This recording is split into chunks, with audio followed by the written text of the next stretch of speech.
Bum bum bum bum bum bum bum bum bum bum bum bum. The Peter Dislike Show. Bum bum bum bum bum bum bum. When I was in fourth grade, my family moved across town, not that far away, about 3 miles away, and they forced me to go to a different school in the same district, but it was very difficult for me. You got to remember, this was before the days of social media.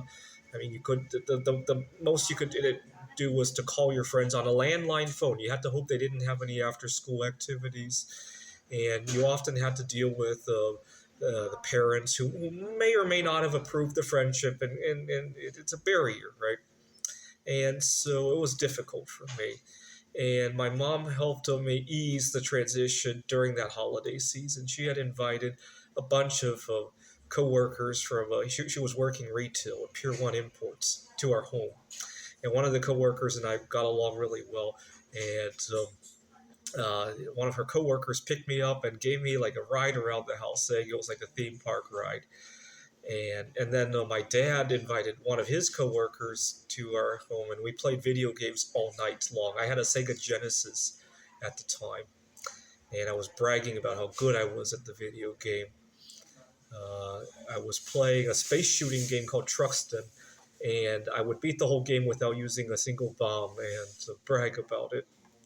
Now, unfortunately, the holiday season, just like every other holiday season, ended, and it ended very abruptly. We went back to school, back to normal, took down the Christmas tree, took down all the Christmas lights, and we stopped listening to Christmas carols on the stereo. Everything just abruptly ended, and it was a big letdown. I was only 9 years old at the time, and every year since then, Christmas, New Year's has always let me down. Always. But these last couple of years, one way I find that can help neutralize this is to keep yourself busy during the holiday season, right? So right now I have a dream job, but you know what? I don't really like the city of Phoenix, and so I've been looking for other dream jobs in other places in the country and even outside.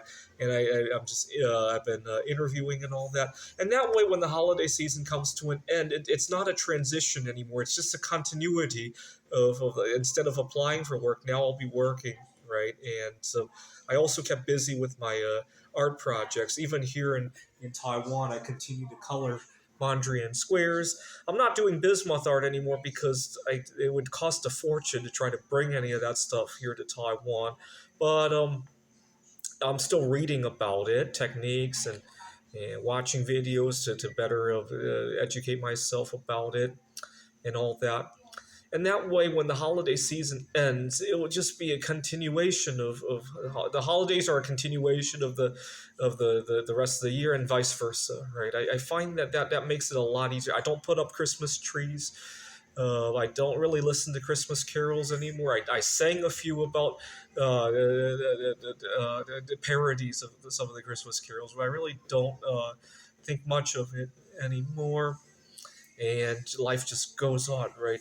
I find that anytime you try to take a day off, you're only setting yourself up for disappointment, right? I don't even like to take the weekends off for the very same reason, right? I usually, most people like to get their, like I'm a professor, most people like to get all their grading done on Friday night so that they can have the weekend. No, I spread it out and I continue grading during the weekend. That way I'm never let down on Monday, right? It's just a continuation, right? Although, when I grade during the weekend, I might be a little bit more relaxed. I might put my foot up on the table at home. I might, I might sleep in a little bit. That's about the extent of weekends for me, right? I try not to completely unplug because it just creates a letdown at the end of it, right? That's the way I feel about it. Now, what really bothers me is that everybody weekends in a very different way, right? I like to weekend in this way. Now, a lot of people are talking about the concept of working very short, compressed weeks, right? 3 days of 13, 14 hours. That would never work for me. In large part because it has too little flexibility. If you're working 13 hours and you got to commute there, and it leaves very little room for error, right? If you can't sleep when you need to, you're out of luck, right? If I'm working in an ideal world, I'd like to be working 6 hours over 7 days. I really would. And the reason for that, first, you don't have that letdown at the end of the weekend. And second, you have a lot more room to maneuver, right? If you can't sleep one day, if you have a family emergency the other day, you have room to play with that, right? The only problem is that unless it's a remote job, you're going to spend a lot of time commuting, right, and transitioning and all that.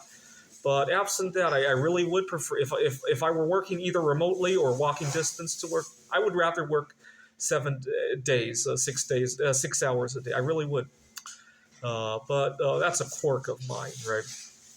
This is the Peter Dislike Show. Bum bum bum bum bum bum bum bum bum bum bum bum. The Peter Dislike Show. Bum bum bum bum bum bum bum.